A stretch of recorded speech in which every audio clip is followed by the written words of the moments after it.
C'est l'insulte de trop pour Mike Maignan, gardien de but de l'AC Milan. Hier soir, dès la 25e minute, il alerte l'arbitre. Des supporters du club de l'Udinese lui adressent des cris de singe et des insultes racistes. C'en est trop, il quitte la pelouse, suivi de son équipe. Aujourd'hui, c'est l'indignation dans le monde du football. Depuis plusieurs années, les incidents à caractère raciste se multiplient.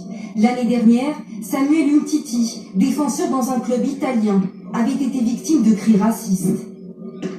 Au même moment, en Espagne, le Brésilien Vinicius Junior, attaquant au Real Madrid, est insulté, traité de singe. D'abord, c'est quoi le racisme anti-noir? Le racisme, c'est du mépris envers une race considérée comme inférieure, une race faible. La capitaine de l'équipe de France de football féminin, Wendy Renard, dénonce elle aussi le racisme dans les tribunes. Aujourd'hui, quand on voit la répétition dans ce genre de stade, là, on se dit non, c'est plus possible. Parce qu'on n'a pas choisi notre couleur de peau. Le problème, ce n'est pas la couleur de la peau, mais c'est ce qu'on est réellement. C'est-à-dire une race qui n'évolue pas. Des gens qui ne raisonnent pas comme des vrais êtres humains. Le problème, c'est notre comportement. On se comporte comme des idiots. Nous sommes des idiots. Vous pouvez même porter les vestes, on ne va jamais nous considérer. Le noir reste le noir parce que nous sommes incapables de relever le défi. Moi, je préfère les gens qui me disent la vérité en face. Au moins, je sais ce qu'on passe de moi. Je préfère ça que ceux qui font semblant d'être amis, mais qui nous poignardent, nous critiquent dès qu'on a le dos tourné.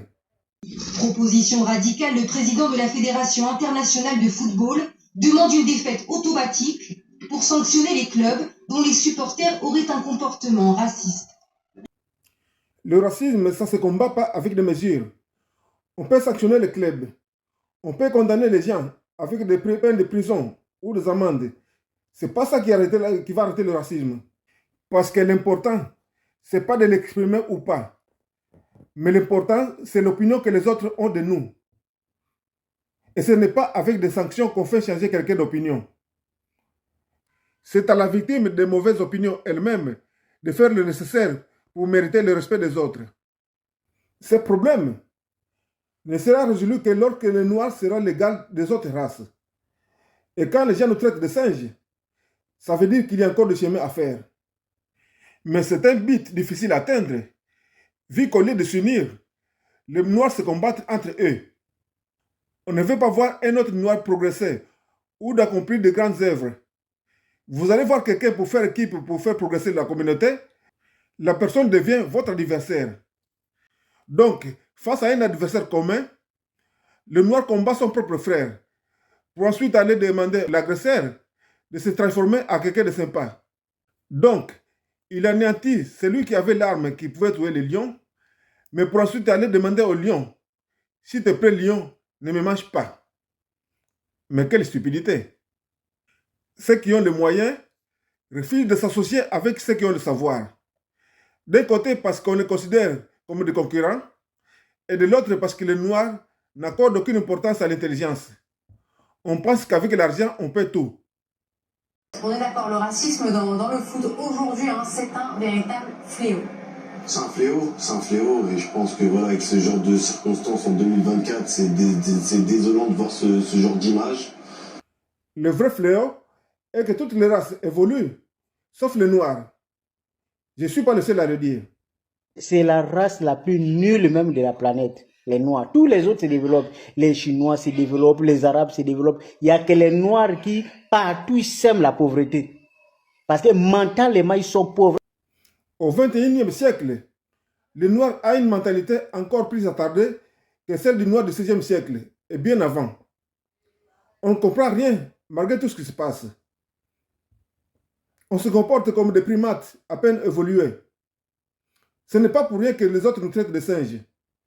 Et croyez-moi, je trouve même ça gratifiant qu'on nous traite de singes, parce qu'en réalité, on vaut moins que ça. Avez-vous déjà vu un singe abandonné dans le désert et mourir d'agonie? Non. Et pourtant, les noirs, oui. Alors, vous croyez que je suis en train de plaisanter? s'il y a eu l'esclavage, c'est parce qu'il y avait des failles quelque part. Et jusqu'ici, le noir n'a rien fait pour colmater le brèche. Il est même contre. Donc, si demain quelqu'un veut faire la même chose, rien ne pourra lui en empêcher. Le combat est donc de faire en sorte que les gens voient un être humain en voyant un noir. Parce que actuellement, un outil de travail, c'est tout ce qu'un noir représente aux yeux des autres. Donc, ceux qui ont les moyens doivent travailler avec ceux qui ont le savoir. C'est un passage obligé. Sans quoi, on sera toujours là où on est. L'argent seul ne suffit pas. La preuve, les milliards de joueurs noirs ne les ont pas mis à l'abri des actes racistes. En gros, on nous méprise parce qu'on est une race stupide. Il faut donc qu'on évolue. Mais pour cela, il faut des intellectuels. Mais le problème est que les Noirs détestent et combattent les intellectuels. Et tant qu'on tiendra les intellectuels à l'écart, on restera toujours une race faible. Et les autres continueront de nous mépriser. Merci.